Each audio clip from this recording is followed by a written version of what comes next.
¿Qué tal, amigos? ¿Cómo están? Bienvenidos a Altavoz Tendencias por Vital 91.1 FM y Tribu Televisión. Hoy, como siempre, vamos a comentar las noticias del día, las noticias que están en tendencia en todas las redes sociales, las noticias que se comentan, se cuestionan, se comparten. Y la noticia del día es lo conocido en la víspera. El Poder Judicial ha anulado el cobro de peajes de Villa y Punta Negra. Esto debido a que se determinó que se ha vulnerado el derecho al libre tránsito de los ciudadanos.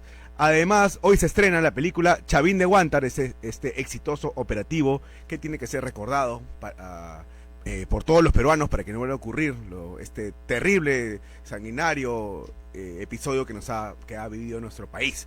Para eso tenemos aquí al comandante Chavín, Alex Segura, comandante Chavín de Huántar, comando Chavín de Huántar, y al economista Estefany Lizarra. ¿Qué tal? ¿Cómo están? Buenos días, muchas gracias por el espacio. ¿Qué tal, Lara? ¿Qué tal? Gracias por la invitación. A ver, comenzamos con algo de coyuntura. El Poder Judicial determinó la anulación, la suspensión del cobro de peajes de Villa y de Punta Negra. Estefany, ¿esto afecta la estabilidad jurídica del país, como dicen algunos? ¿Ya no van a venir más inversiones? Definitivamente no. Además, yo creo que ha sido un proceso sumamente largo y el alcalde de Lima, el señor Rafael López Aliaga, lo ha liderado. Y ahora último, que justamente estuvo en Estados Unidos, ¿no? Justamente hace, si no me equivoco, hace un mes atrás, estuvieron mucho hablando sobre el tema. ¿Por qué? Porque nosotros tenemos dentro de los tribunales internacionales todas las garantías de poder ganar por todos los vicios que trae este contrato, ¿no es cierto? Un contrato corrupto, que nace corrupto. Totalmente, que nace corrupto, que es corrupto, y sobre todo teniendo declaraciones totalmente abiertas y que se conocen de Susana Villarán aceptando que recibe los 11 millones de dólares. De Odebrecht y DOAS, a cambio de los contratos de los peajes. Exacto, entonces yo creo que ahí no hay nada más que decir. Sí, ¿usted qué opina, señor Segura? Bueno, me parece que es una decisión correcta, justa, ¿no? Anular esos contratos porque desde un principio vinieron ya viciados, ¿no? De acuerdo, sí. De corrupción. Claro, fue un producto de un pago de coimas. Definitivamente. En el caso de Odebrecht pagó 4 millones de dólares a Susana Villarán para sus campañas a cambio de Rutas de Lima. Los peajes de Rutas de Lima, un contrato de 30 años de concesión.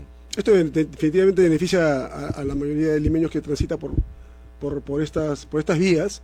Y bueno, repito, se hace justicia, un tema que ya hace tiempo ha debido ser solucionado, ¿no? Existe una demanda en el CIADI, por lo pronto, de 2.700 millones de dólares de Brookfield, este fondo canadiense que lidera Rutas de Lima en contra del Estado. ¿Vamos a perder?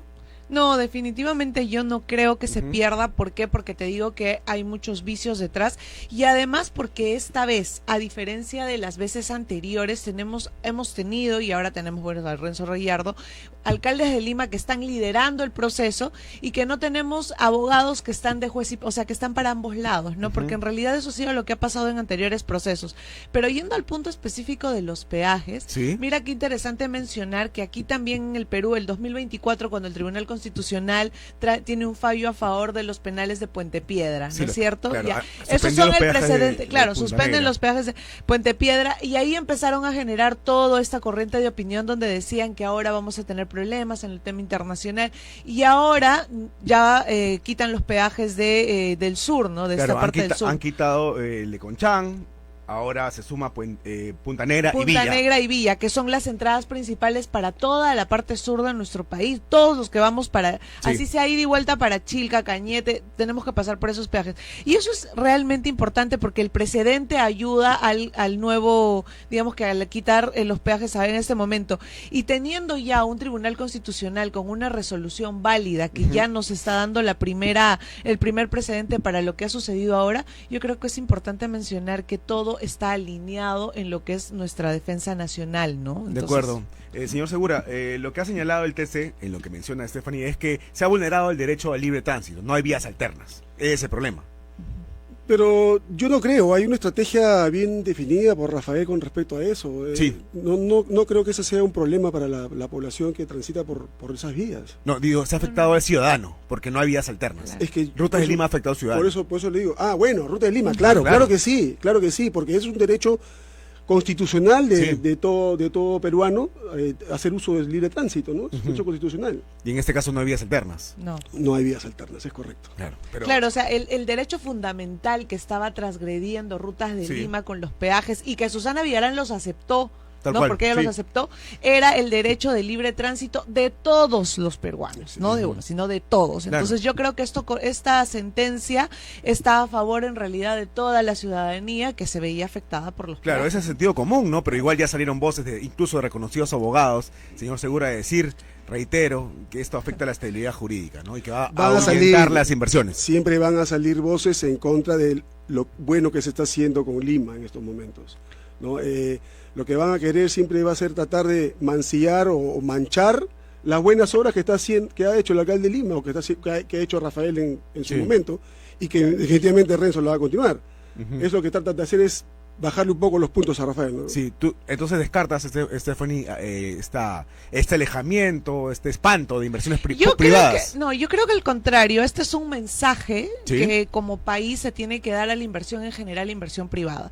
Dado la gran inversión privada que hemos tenido con el puerto de Chancay, y yo creo que es momento de sentar las bases totalmente válidas y sostenibles que tienen que respetar la estabilidad jurídica de nuestro país, y inversión que viene tiene que venir con responsabilidad. Y así tenemos mucha minería, mucha inversión minera que está entrando a nuestro país, que tiene que ser vigilada, se le tiene que dar las garantías y estabilidad jurídica para que su inversión prospere, pero también nosotros tenemos que tener los mecanismos de control y supervisión de esa inversión. En esa línea va el tema minero, el tema agrícola y todos los temas productivos de inversión privada. Entonces, yo creo que esto, al contrario de dar un mal mensaje, da un mensaje muy potente de decir, viene inversión privada, sí, pues entras a mi país, Pero no corrupta. pero entras a mi país cumpliendo todas las normas. Y si una empresa corrupta viene y hace contratos y paga coimas, se le va a anular el tiene contrato. que ir. Y Claro. no solamente es un gran mensaje, sino también es una gran oportunidad para atraer la inversión privada, ¿no? Con el tema de Chancay, por ejemplo, tenemos la oportunidad de ser, no solamente tener a Puerto Chancay como una gran inversión, sino hacer del Perú un clúster, un gran clúster, un hub Sí. portuario a nivel región, De ¿no? acuerdo. Porque no solamente tenemos Chancay, al sur está Corío, tenemos Matarani, tenemos arriba Pimentel, o sea, podemos hacerlo, y De esto es un acuerdo. gran mensaje, Sí, ¿no? falta voluntad política, eso es lo que Totalmente. falta en este país. Eso Vamos a sí. hacer una pausa y retornamos en breve. Estamos en Altavoz Tendencias, ya volvemos.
Información, música y entretenimiento están en Vital TV. Síguenos las 24 horas del día, cuando quieras y donde quieras, en vitalfm.pe. Ahora anunciar en Vital FM es más fácil. Envía un mensaje al 943-110-937 o llama al 642-1008. Te asesoraremos con el mejor plan comercial para que tu marca, producto o servicio tenga el mayor impacto en sus ventas. Vital FM, tu socio estratégico en publicidad.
de regreso en Altavoz Tendencias por Vital 91.1 FM y Tribu Televisión. Estamos conversando con el comando Alex Segura y con la economista Stephanie Lizárraga. Vamos a hablar ahora sobre el exitoso operativo Chavín de Huántar. Pero antes, ¿cómo es posible que hayamos tenido un terrorista metido en el Parlamento?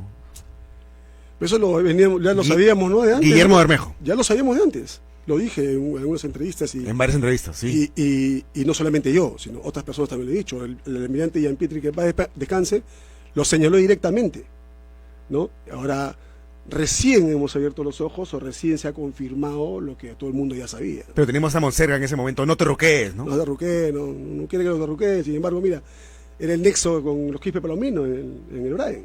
Y ahora, Stephanie, se le viene la noche también a Guido Bellido. Totalmente puede seguir de los acuerdo. pasos, ¿no? Mira, Guido Bellido ni siquiera puede aceptar que Sendero Luminoso es un grupo terrorista.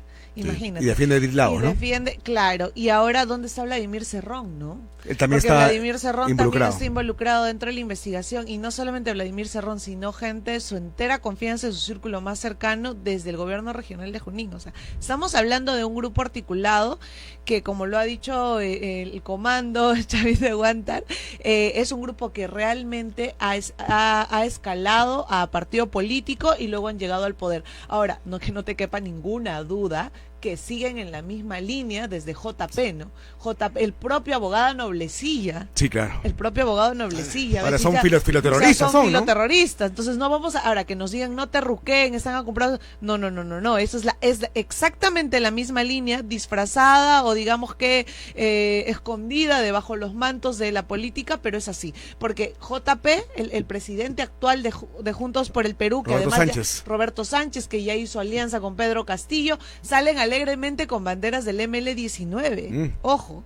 Y esas banderas han estado presentes en la marcha. Entonces son grupos enquistados que sí existen, sí están dentro de los partidos políticos, pero ahora nos toca la tarea de ir desenmascarando uno tras otro, ¿no? Claro. Lo hemos permitido, pues, ¿no? Claro, eso es lo que quería preguntarle. ¿Qué ha pasado? ¿Por qué hemos permitido esto? En los gobiernos anteriores hemos permitido que esto suceda, ¿no? Que comiencen a escalar e ingresar a las instituciones públicas, ¿no? Las entidades públicas como el Poder Judicial, el Ministerio Público, el Ministerio de Educación, y han comenzado a ascender y escalar en posiciones hasta que se han comenzado a ser fuertes. Entonces, ¿qué es lo que ha pasado? Nosotros hemos ganado la batalla en el campo de combate. Pero la batalla cultural no. Pero la batalla cultural, política e ideológica todavía no, todavía quedan realmente. Y eso es lo que tenemos que destruir. De una vez, porque a la izquierda radical sobre todo no se puede dar un solo milímetro. Ni un milímetro, claro. Y para comenzar no se le puede llamar conflicto armado interno lo que fue terrorismo, ¿no? No. Porque ahí se hace edulcorando, ¿no? A lo que sucedió en el país. Estás maquillando la historia, estás manchando la verdad de la realidad que pasó en el país. El conflicto armado interno tiene sus requisitos, tiene sus normas, tiene sus propios conceptos bien marcados y eso está hecho y escrito en los convenios internacionales como el Convenio de Ginebra, en el derecho internacional humanitario. Un conflicto armado interno se llama cuando hay dos fuerzas beligerantes que respetan los principios de la guerra. Los principios de la guerra, en efecto. En este caso no es así. Sendero Luminoso y MRTA nunca respetaron nada. Asesinaron al pueblo, ¿no? Sí, se metieron con el pueblo, los prisioneros de guerra, las llamadas cárceles del pueblo. Entonces, de ninguna manera puede llamarse conflicto armado interno. ¿Stephanie? A mí me gustaría hacer justo a lo que está mencionando, lo hemos permitido, sí, pero aquí yo creo que hay que hacer un mea culpa también a nosotros, la gente de derecha, que en realidad no se preocupa por conocer mucho el trabajo de las regiones. Sí. Nosotros vivimos enfrascados en que Lima Metropolitana representa todo el Perú y eso no es así. Por eso es que yo decía, ¿cuál es la diferencia entre Vladimir Cerrón y Abimael Guzmán?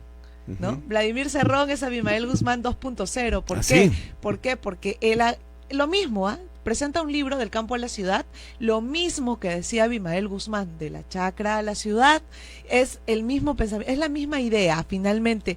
Cómo la hayan articulado es otra cosa, pero es la misma idea en el fondo y ¿de qué se aprovechan? O sea, ¿cómo es que empieza esta situación? Justamente con el resentimiento. Con el resentimiento en la zona más alta, en la zona donde la gente no tenía muchísimas atenciones del Estado y justo comienza en Ayacucho, en Chuschi, que era un pueblo totalmente olvidado, y lo mismo hizo Vladimir Cerrón. se ha enquistado en la zona más profunda y es desde ahí donde sale Pedro Castillo. Entonces, ¿qué es lo que nosotros estamos haciendo del otro lado para poder realmente darle una atención interesante a lo que significan nuestros pueblos originarios, nuestras comunidades rurales, con una visión de crecimiento desde la derecha? No lo estamos haciendo, y yo creo que este es el momento de que las regiones sean vistas como lo que realmente son, ciudades, zonas productoras de gente que tiene muchísimo para darle al Perú, ¿no? ¿Usted qué opina, señor Segura? Los limeños recién nos hemos dado cuenta de todo lo que sucedió cuando pasó lo de Tarata. Bueno, Tarata fue el punto de quiebre para darse cuenta de que en Lima, de que el terrorismo existía en el país, ¿no? Porque el terrorismo existió en provincia siempre, desde los años 80. Sería algo lejano. Sí, veían algo muy remoto que pudiera pasar lo mismo en Lima, pero sin embargo viene Tarata y recién abrimos los ojos, ¿no? Vino también lo del atentado a los húsares de Junín, ¿no? En el 89. Claro. Entonces, sí, el terrorismo es un fenómeno que ataca a todo el país. No solamente ataca a provincia, no solamente ataca a Lima, sino a todo el país. Y todavía tenemos que seguir peleando contra ellos. Porque todavía existe. Ahora es la batalla cultural, la batalla de las ideas, ¿no? Cambiamos de frente, cambiamos de campo, pero tenemos que seguir dándole batalla, ¿no? Porque ellos ya no van a levantarse en armas, pero sí quieren meterse a la democracia eso, claro, para destruirla desde adentro. Ahí estaba el Movadef, ¿no? El FENATE, ¿no? Que es Sendero Luminoso. Pero con eso llegó Pedro Castillo, él salía afiliado al FENATE, ¿no? A CONARESOTEP, ¿no? Y autorizó su sindicato, ¿no? Entonces, disfrazados, el lobo disfrazado de cordero viene con otra piel y se muestra de otra manera, para poder incursionar en la política, para poder meterse en las instituciones públicas y desde adentro destruir las bases de un Estado.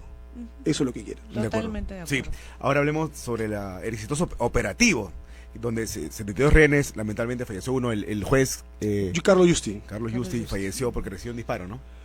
Sí, nosotros rescatamos a los 72 rehenes con vida. Justi estaba herido, creo que él fallece, no sé si en camino a la clínica o en el hospital o en la sala de operaciones, no tengo claro en realidad eso, pero lo sacamos vivo, ¿no?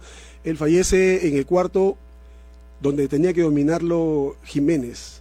Sí. Mi promoción Jiménez. Fallecieron Jiménez y Valer, los comandos, sí, los en héroes el cuarto de la que trataba de dominar a Jiménez, en ese cuarto estaba Justi. Sí. Y había un terrorista dentro de esa habitación que estaba dentro del sector de responsabilidad donde tenía que cubrir Jiménez, que lamentablemente cayó en ese momento. Sí. Y bueno, ese terrorista fue que lanza una ráfaga y una de ellas le cae en la arteria femoral de la pierna, ¿no? Y Valer arriesga su vida para evitar que fallezca el canciller Tudela. Valer ingresa por la terraza justo cuando Tudela estaba saliendo. Había un terrorista que desde al final de la escalera del segundo piso, en el segundo piso, tenía una luz, una visión hacia la terraza, hacia la puerta de la terraza, lo ve salir al canciller, igual lanza una ráfaga y justo estaba entrando Jiménez y se interpone en la línea de tiro entre el terrorista y el canciller Tudela, evitando que el canciller sea impactado, con la intención de sacarlo, ¿no? ¿Él tenía la orden expresa de sacar vivo al canciller? En realidad eso es muy difícil de decir a alguien la orden expresa de que tú te encargas de este rehén, tú te encargas de otro, no, fueron circunstancias que se dieron y claro, el canciller Tudela era, digamos, el rehén más remunerativo para los terroristas, ¿no? Y en ese momento que entra Valer, bueno, Valer tenía claro que había que rescatar al canciller. Así es. Tenía claro que había que rescatar al canciller. Lo ve saliendo en ese momento y fue cuando quiere ayudarlo a salir y él se interpone entre el terrorista y el canciller, evitando que las balas le impacten al... Y pasa la eternidad como héroe. ¿Tú qué te acuerdas de esos momentos, Stephanie? Bueno, yo todavía no era muy pequeña definitivamente, pero lo que puedo decir es que, mi padre político es militar en retiro, así es que te imaginarás que, por eso es que tengo una visión regional bien profunda, porque yo desde muy pequeña estaba muy relacionada al ejército del Perú y en realidad a las zonas más alejadas de nuestro país, porque yo recuerdo que cuando termina el terrorismo nosotros vivimos en Huancavelica, en Lircay, justamente cuando terminaba en Angaraes, la provincia de Angaraes.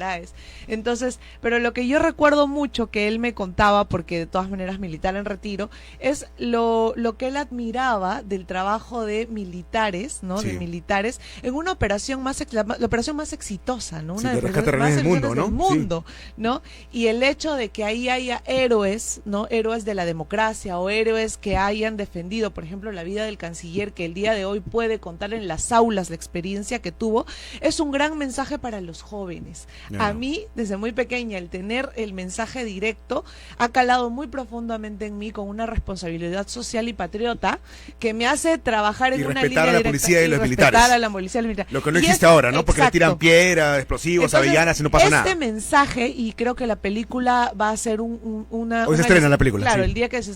¿Por qué? Para los jóvenes, ¿no? Esto tiene que llegar a que la historia sea contada como realmente fue, no como los zurdos o los caviares o la Comisión de la Verdad y Reconciliación que se fundó en el gobierno de Toledo, cuenta la historia como se les da la gana, porque acá lo que hubo fue terrorismo. Lo que sucedió en la Operación Chavín de Huantas fue un acto heroico de militares que, sirviendo a su patria, 2 perdieron la vida, y eso no se puede olvidar, ¿no? Pese a ese exitoso operativo, pese a que los militares nos salvaron, acabaron con estas miserables terroristas, a ustedes los persiguieron.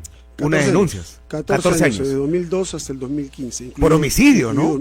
Homicidio calificado, delito de lesa humanidad y asesinato. Bueno, así más o menos fue la denuncia. Pero, ¿promovías por quién? ¿Por las ONG de izquierda? Resaltadas por las ONG de izquierdas, la denuncia empezó por la versión, por la acusación de un funcionario de tercer nivel de la embajada japonesa, Ajá. que era rehén en ese momento, que yo siempre digo, era el único rehén que tomaba cafecito con serpa y se reía sus chistes, ¿no? y se juntaba con ellos, y fue el único rehén que fue apartado por el resto de los rehenes por esa afinidad que tenían con los terroristas.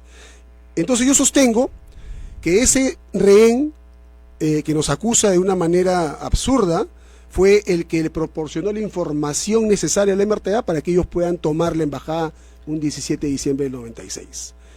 Es en ese contexto que este rehén envía una carta desde Japón 5 años después, en el año 2002. Esa carta fue tomada por el Ministerio Público y nos abre un proceso judicial en un juzgado anticorrupción. Imagínate. El mismo Ministerio Público peruano. O sea, todo fuera a tirar los pelos, ¿no? Sí. Saliéndose todos los cánones jurídicos. Y nos abren un proceso en un juzgado anticorrupción. Recuerdo claramente que cuando ocurrió eso, hubieron órdenes de captura. Y la gente comenzó a esconderse. Pasamos a la clandestinidad de un momento a otro. Pero agarraron a un general y lo metieron preso. Creo que estuvo 2 semanas preso el general Jaime Patiño, que en paz descanse, que ya no lo tenemos acá en vida. Es decir, arriesga tu vida y luego te persigue tu propio país. O sea, la justicia de tu país. A mí, por lo que hicimos nosotros, que era nuestro deber, expusimos la vida por gente que ni conocíamos, expusimos la vida por rescatar la dignidad de un país, restablecer el Estado de Derecho. Ni siquiera hemos debido aparecer hasta el día de hoy. O sea, la gente hemos debido permanecer en anonimato. Sí. No me des ni siquiera las gracias por lo que hemos hecho. No me digas gracias. Pero no me persigas. Pero no me digas que soy un asesino, ¿no? Claro. No me digas que he matado gente por gusto. O sea, no me digas que lo que he hecho está Ejecuciones mal. extrajudiciales, ¿no? Ejecuciones extrajudiciales. O sea, es absurdo, ¿no? Pero Sí, ¿sabes Stephanie. qué? Yo creo que creo que esto ha sido una persecución sistemática a gente del ejército, sobre todo. Hace unos meses, por así decirte, ha llegado a mi casa una notificación para mi padre, que también estuvo en el conflicto con el terrorismo, citándolo por una matanza que hubo en una zona de Ayacucho. Y él nos cuenta, ¿no?, que eso fue hecho por los propios terroristas, que ellos llegaron y ya estaba todo, digamos que perpetrado. Pero pues esto es un mensaje terrible, porque entonces, ¿dónde está el principio de autoridad y cómo nosotros reconocemos el trabajo valeroso del Ejército y la Policía Nacional del Perú? Entonces no los podemos perseguir. Aquí ni siquiera se está contemplando que dentro del Estado de Derecho, el tema penal, jurídico, procesal penal, lo que quieras, tienen ellos pues primero está el servicio que están haciendo como militares o Policía Nacional del Perú. Entonces, y a esto hacer una reflexión con lo que ha pasado con Magallanes, ¿no?, que es la misma Policía Nacional del Perú, que ayer su abogado ha denunciado al fiscal y al juez por haberle dado detención preliminar por 7 días, A cuando pesar de había que una ley que lo impedía. que lo Sí. impedía. Imagínate entonces, ¿cuándo vamos a cuidar al Ejército del Perú? ¿Cuándo vamos a cuidar realmente a la ¿Y Policía cómo Nacional quieres del Perú? luchar con la ¿Y criminalidad cómo? si persigues, Si hasta si ahorita está disminuyes haciendo... a tus propios Mi padre tiene agentes? 67 años y hasta el día de hoy recibe citaciones para que vaya a declarar por lo que pasó hace más de 30 años. Entonces imagínate tú, ¿quién está organizando esto? Son las ONGs. Y acá no hay una negativa aparte de ello, ¿no? Que existe ya leyes que contemplan la prescriptibilidad de los delitos de lesa humanidad, sí. existen leyes de amnistía y no son ejecutadas por los jueces. Claro. O sea, la justicia de cabeza. ¿Para qué jueces se emiten provisionales leyes que, si los jueces no que van a interpretan hacer la norma valer como le da la gana con este control difuso? Este control difuso que para mí es absurdo. O sea, si hay leyes, los jueces tienen que hacerlas cumplir. Y ellos son los que se encargan de no hacerlas cumplir. De acuerdo, vamos a una pausa comercial y retornamos en breve.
Información, música y entretenimiento están en Vital TV. Síguenos las 24 horas del día, cuando quieras y donde quieras, en vitalfm.pe. Ahora anunciar en Vital FM es más fácil. Envía un mensaje al 943-110-937 o llama al 642-1008. Te asesoraremos con el mejor plan comercial para que tu marca, producto o servicio tenga el mayor impacto en sus ventas. Vital FM, tu socio estratégico en publicidad.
Regreso en Altavoz Tendencias por Vital 91.1 FM y Tribu Televisión. Estamos conversando con el comando Chavine Guantar y la economista Stephanie Lizarga. Comando, ¿cuánto tiempo tardaron en construir los túneles?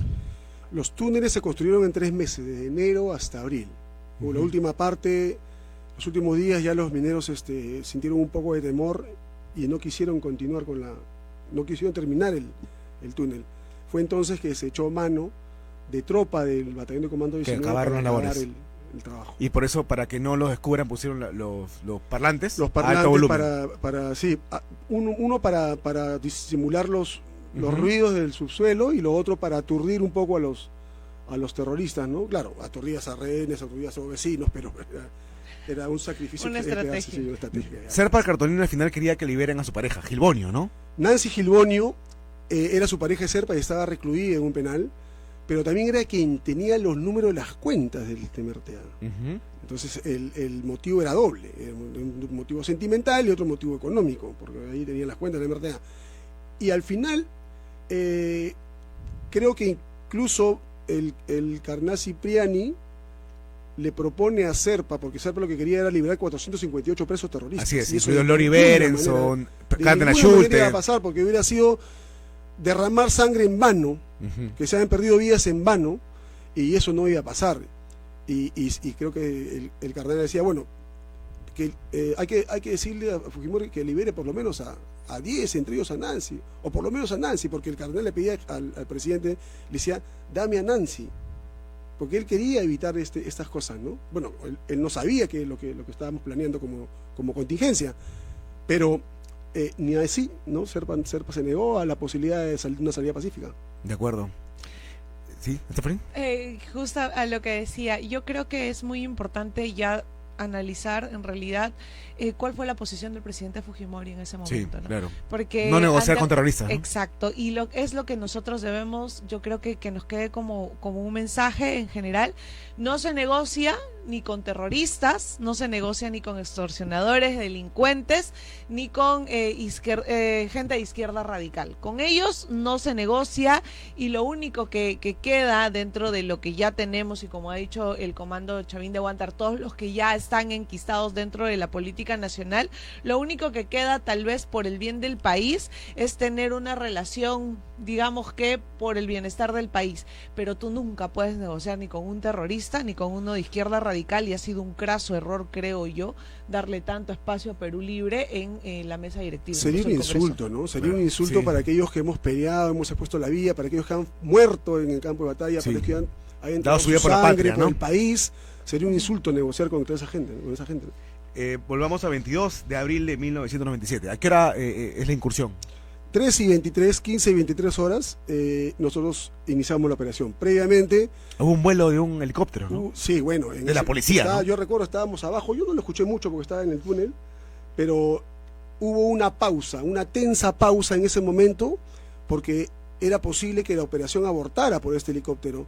Y nunca se supo la policía que no tengo idea con qué autoridad o quién autorizó y por qué iniciativa fue la que tomó el piloto de esta aeronave que sobrevoló la residencia, alertó a los terroristas que dejaron de hacer lo que estaban haciendo. Estaban jugando fútbol, ¿no? Estar atentos, sí, estaban jugando fulbito en la sala y el comedor. Sí. Entonces ellos pararon el fulbito y se quedaron esperando a ver qué pasaba con el helicóptero, ¿no? Creo que iban a ir a tomar sus armas y nuevamente a tomar sus puestos de combate en caso hay una incursión para ellos. Pero entonces nosotros quedamos esperando las indicaciones. Felizmente el helicóptero se retiró. ¿Y siguieron jugando? Ellos continuaron y nosotros continuamos con la operación, porque eso podría haberse tirado abajo la operación. Y comenzaron con las explosiones. Sí, pero antes Mari está enferma.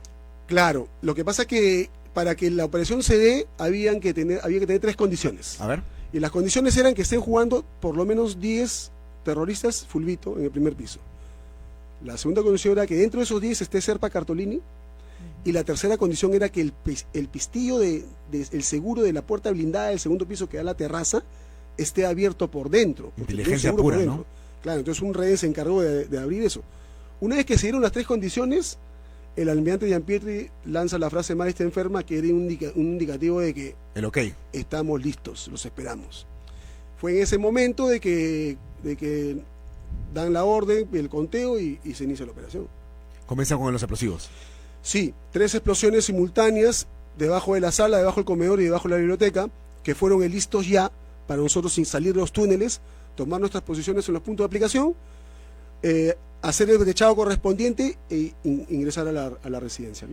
140 comandos. 80 comandos fuimos los que ingresamos, que eran los grupos de asalto, grupo de asalto Alfa y Delta. 140 conformaba la patrulla tenaz en general, incluido el grupo de apoyo, el grupo de francotiradores y el grupo de seguridad, cuyo jefe era Valer, pero los que ingresamos a la residencia en sí fuimos el grupo de asalto, ¿no? Grupo de asalto Alfa y grupo de asalto Delta. ¿Y Néstor Serpa Cartolini fueron los primeros abatidos?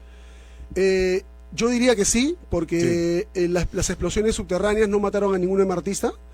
Lo que la intención de las explosiones era que nos dé la posibilidad a nosotros de poder llegar a nuestro punto de aplicación, nos dé el tiempo necesario a aturdir un poco a los emartistas. Sí. Nosotros salir de los túneles, llegar a nuestro punto de aplicación, hacer el brechado correspondiente en cada punto de aplicación e ingresar a la residencia. En ese lapso de tiempo, que son milésimas de segundos, los terroristas se aturden, reaccionan, agarran sus armas y comienzan a buscar a los rehenes, a subir a los rehenes y a hacer frente a nosotros. Y una vez que hacemos los brechados en los puntos de aplicación, ellos comenzaron a disparar. Yo entré por la puerta principal y ya las balas ya comenzaron, o sea, me recibieron con balas, no me recibieron con cafecito ni con limonada, claro, como algunos piensan, ¿no? Sí, pues. Claro. Y ya comenzamos a recibir fuego desde adentro, y Serpa intenta subir por la escalera para eliminar a los rehenes. Ahí es donde es abatido por el grupo Delta, que entraba por la puerta principal, brecha que habíamos realizado, y nosotros como grupo Alfa, yo era grupo Alfa, limpiábamos un poco el primer piso para que ellos entren sin problemas a la escalera, ¿no? ¿Cuánto duró en total la operación? Yo creo que 25 minutos, ¿sabes? Porque tuvimos resistencia en el pasadizo del segundo piso, ahí donde muere Jiménez, mi amigo, mi promoción, y tuvieron fuerte resistencia ahí porque había un terrorista en uno de los cuartos del pasadizo que era empleado como polvorín, donde tenía su armamento, su munición, sus granadas, y ahí había un terrorista que lo único que hacía era sacar el AKM, disparar en ráfagas el pasadizo y detener el avance de todo un equipo.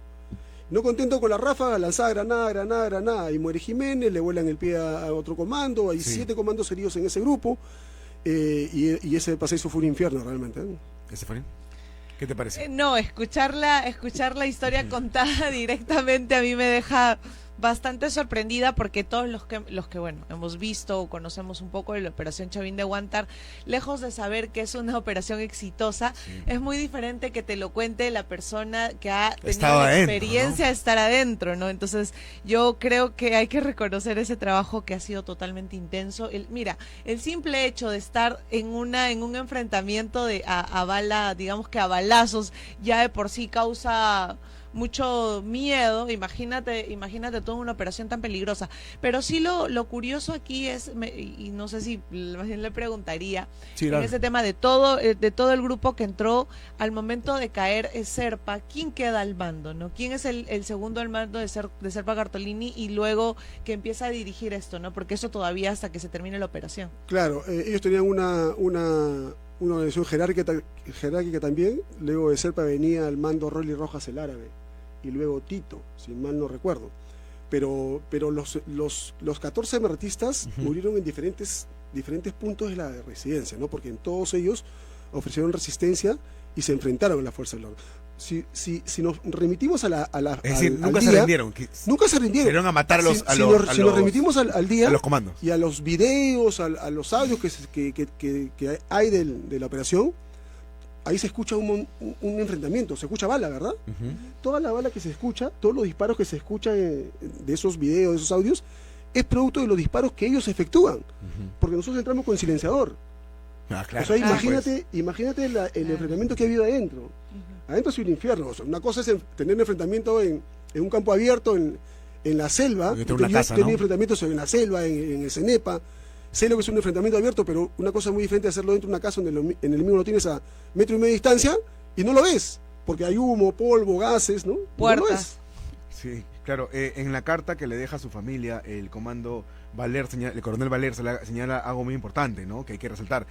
Toca a mi patria y me transformaré en una fiera, y si tengo que luchar hasta la muerte por verte libre y limpia del daño, lo haré con tal de mantener nuestra libertad, soberanía y poder escuchar el fin con satisfacción y orgullo. Nosotros los militares juramos ante la bandera los primeros 7 de junio que pasamos en las Fuerzas Armadas. Es defenderla aún a costa de nuestra propia vida, de cualquier amenaza, interna, externa. Defender al país aún a costa de nuestra propia vida.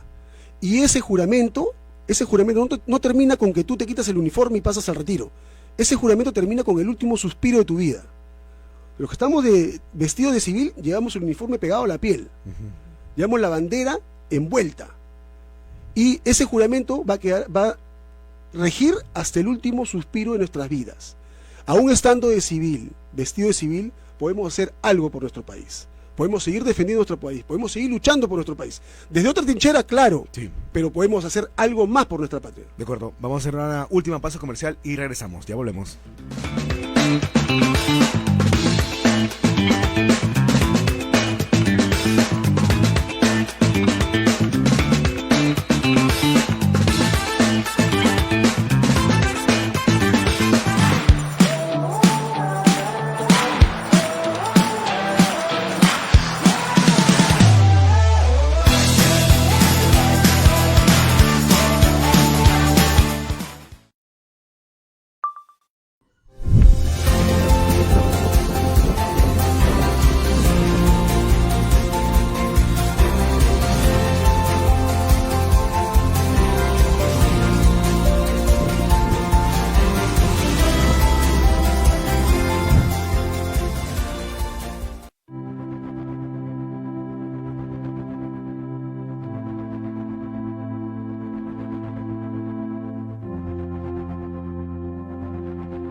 Información, música y entretenimiento están en Vital TV. Síguenos las 24 horas del día, cuando quieras y donde quieras, en vitalfm.pe. Ahora anunciar en Vital FM es más fácil. Envía un mensaje al 943-110-937 o llama al 642-1008. Te asesoraremos con el mejor plan comercial para que tu marca, producto o servicio tenga el mayor impacto en sus ventas. Vital FM, tu socio estratégico en publicidad.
Tendencias por Vital 91.1 FM y Tribu Televisión. Estamos conversando con el comando Chavín de Huántar, Alex Segura y Stephanie Lizarga. Comando, ¿quién ideó el plan Chavín de Huántar?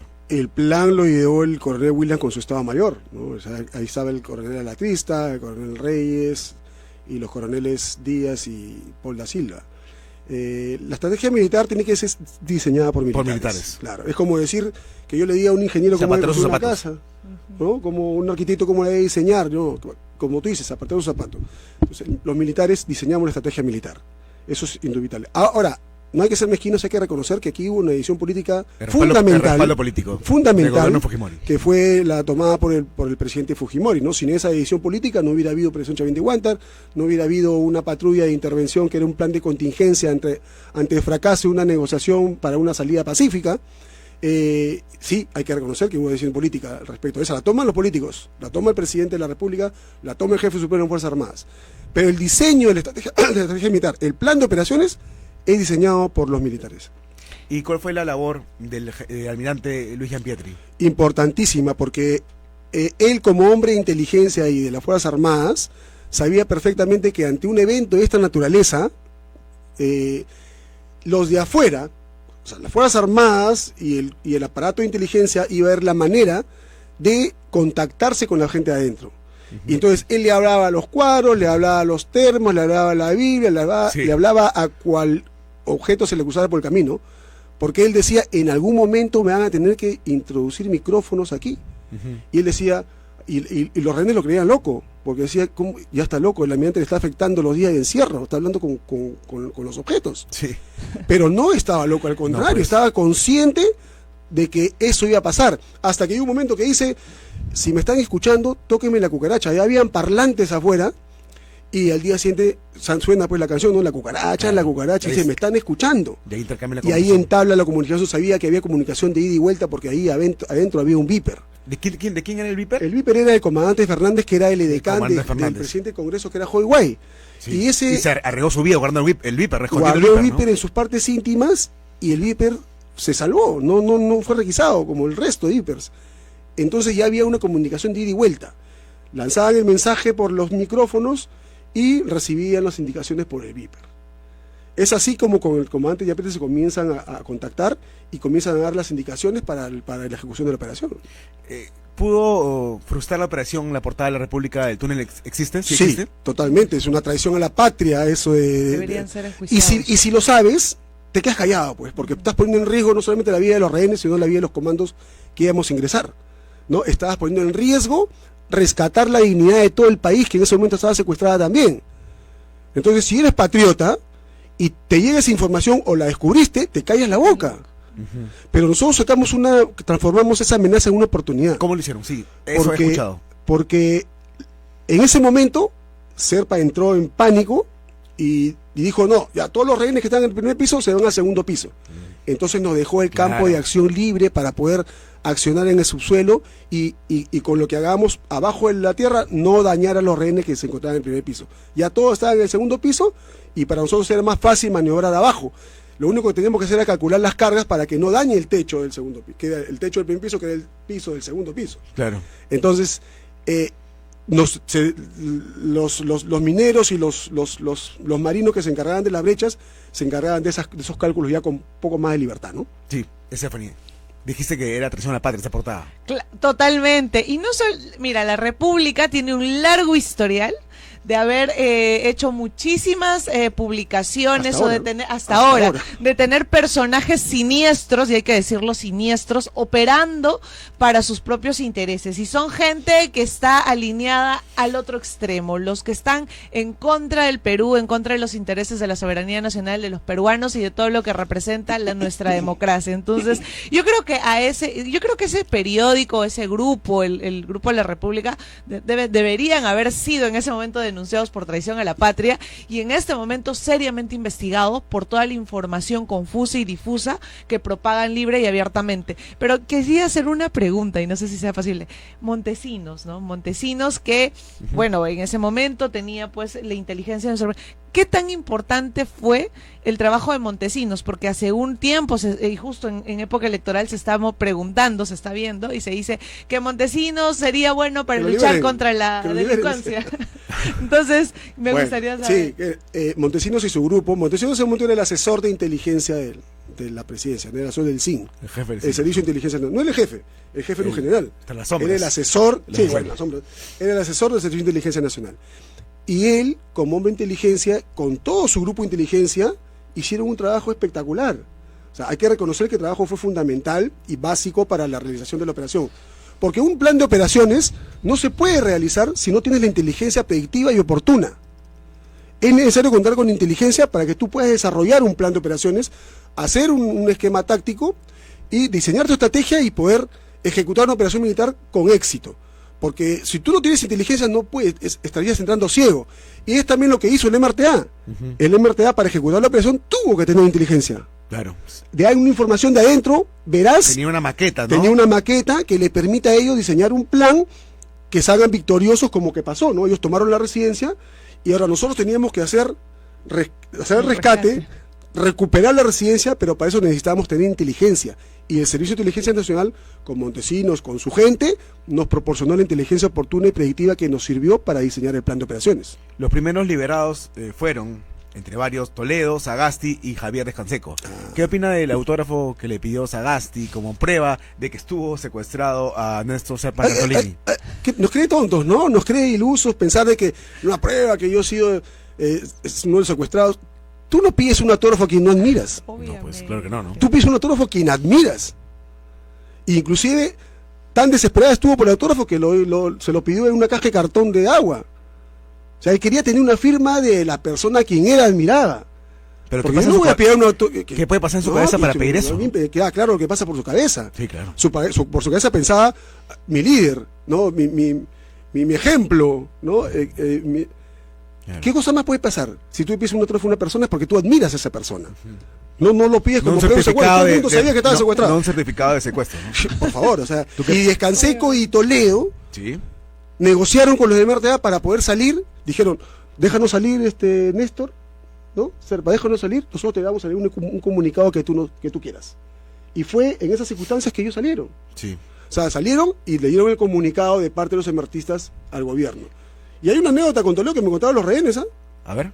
Que en la distribución de los almuerzos que llevaba la Cruz Roja todos los días, estaban contados y faltaba un rehén se quedó sin almorzar. Y falta un tupper, ¿no? Falta un almuerzo, una ración. Y era que Toledo se había agarrado 2. O sea, no le importó que el otro se quedara sin comer y él se agarró dos raciones. Robando desde siempre, sí. Desde tiempos inmemoriales. Descanseco, luego de ser liberado entre los primeros rehenes, expresó su solidaridad con MRTA, llamando al gobierno a buscar una solución negociada, describiendo a los secuestradores, a estos terroristas, como jóvenes que anhelaban la vida y no la muerte. Pobrecito, ¿no? Pobrecitos jóvenes. es una de las cosas que a mí me impactó. Porque de un Canseco inicio. es líder ahora es ídolo para muchos zurdos, ¿no? Claro, pero por supuesto que sí lo es, para todos los zurdos. A mí me impactó una cosa cuando el MRTA toma la residencia del embajador de Japón, los titulares y la voz andante en la población era: un comando suicida del MRTA totalmente preparados, toma la residencia del embajador de Japón secuestrando 800 personas. Un comando especializado. Pero cuando entramos y rescatamos y recuperamos la residencia, decían: pobrecitos, chiquillos de 17, 18 años, angelitos, ¿no? Que no tenían la víctima de la sociedad. No tenían la mínima idea de lo que hacían, que no tenían experiencia, fueron engañados. Sí, tuvieron 4 meses para rendirse. Claro. O sea, la oportunidad la tuvieron. La principal estrategia del gobierno era liberar a los rehenes con una solución pacífica.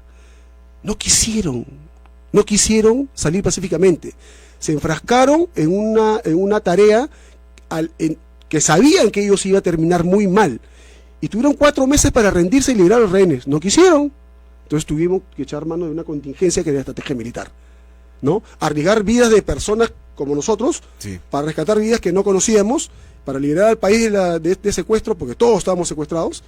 Y aún así tampoco quisieron, no se rindieron. Nos enfrentaron. No se rindieron, claro, lo recibieron con balazos, ¿no? Tenían un arma que era un lanzagranadas antitanque, un RPG-7B, que funciona con un principio de carga hueca, que te traspasa blindados de 40 milímetros de espesor, te traspasa tanque, y dentro del tanque te produce un calor de 5000 grados. Esa arma la dispararon en la residencia. Felizmente cayó una pared, no nos ocasionó daños, pero la dispararon. O sea, ellos tenían la intención de morir matando para poder cumplir con sus objetivos. Bueno, pues esas son las consecuencias. De acuerdo. ¿Cuál podría ser la reflexión sobre todo esto, Estefanía? Uy, yo creo que nos queda muchísimo de reflexión, pero lo más importante, no olvidarnos de quiénes estuvieron y cuál fue el rol que jugaron en ese momento, porque los hemos tenido. Hemos sido malagradecidos, ¿no? Exacto, hemos sido malagradecidos, hemos sido, además, los que quedaron, ¿no? Los del otro lado, los que sirvieron de intereses de este grupo, entre comillas, que llamaron, no sé, jóvenes, ilusos o lo que quieran ser. No, eran terroristas, siempre van a ser terroristas, y nuevamente eso nos tiene que quedar claro, y el mensaje que tiene que quedar para todos los jóvenes, ¿no? Y por el otro terrorismo lado, nunca más. Terrorismo nunca más, y honor y gloria al ejército del Perú, ¿no? Sí, su reflexión final, por favor. Sí, yo creo que acá debemos tener claro, todos los peruanos, quiénes están del lado correcto y quiénes son del lado incorrecto, ¿no? Acá los militares no fuimos a matar ni a quitar vidas, fuimos a rescatar vidas en esta operación en particular. Y los militares estamos, y repito, hasta el último día de nuestra vida, estamos para defender los intereses del país, de la nación, del ciudadano, del peruano. No estamos para enfrentar a los peruanos. Yo no me enfrento por odio a los que tengo adelante, yo me enfrento por defender a los que tengo atrás. Esa es la misión del militar. Y el militar está dispuesto a dar su vida para proteger a sus conciudadanos. Y eso la gente lo tiene que tener claro. La suya por la patria. Así es. De acuerdo. Honor y gloria a las Fuerzas Armadas y a la policía. No se pierdan hoy día, la película se estrena Chavín de Huántar. Nos vemos mañana. Chau, chau, en Altavoz Tendencias.